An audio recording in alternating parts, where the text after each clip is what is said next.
Morning mga kapoka. Ayan, paut na si kapoka yung while waiting the other. Ay, sa kabila. Ito muna pa. Paut pa lang.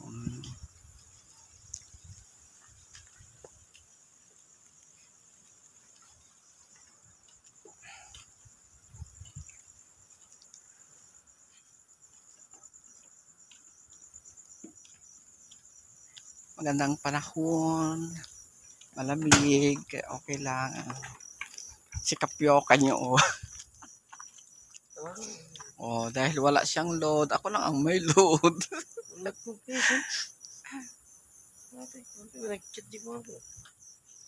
Baka nakalimutan kang i-chat ng 8080. Kasi gabi na.